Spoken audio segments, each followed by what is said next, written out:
Tā, labdien! Parādīšu jums atkal dažus knipus tekstu noformēšanai.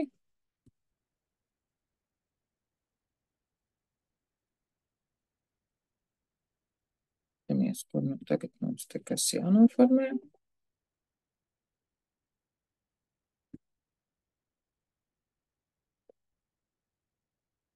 Tagad viņš man te dara kādas muļķības.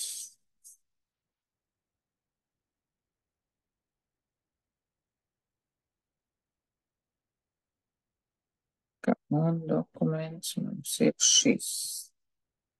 Tā, nu lūk. Tātad šeit varam attiecīgi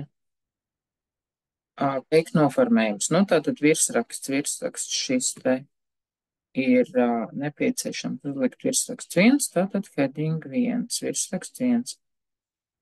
Vārdu zemes formatēt slīprakstā. Tātad es uzklikšanu vai nu uzklikšanu 2 reizes vai iezīmē vienalga un uzspiežu slīprakstu šeit.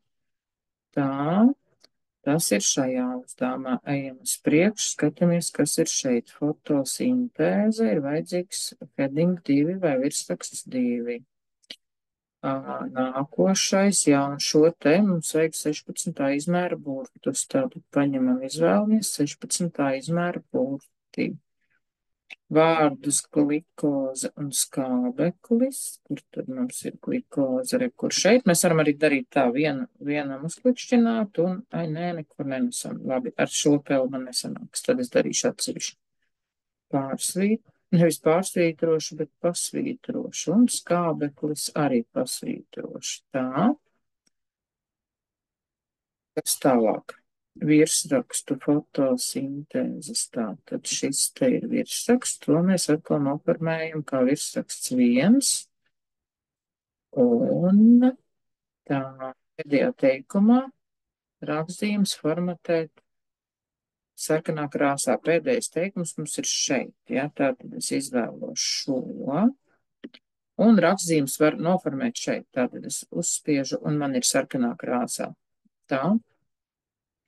Nevar ar peli tā braukāt, tad pazūd tas sākums. Ne, tik vien pavisam vienkārši. Tātad varam atkal saglabāt, uzspiežot krustiņu, saglabājam un izmaiņas ir tā. Saistībā ar tekstu noformēšanu. Nu tā, paldies par uzmanību. Pašlaik tas viss.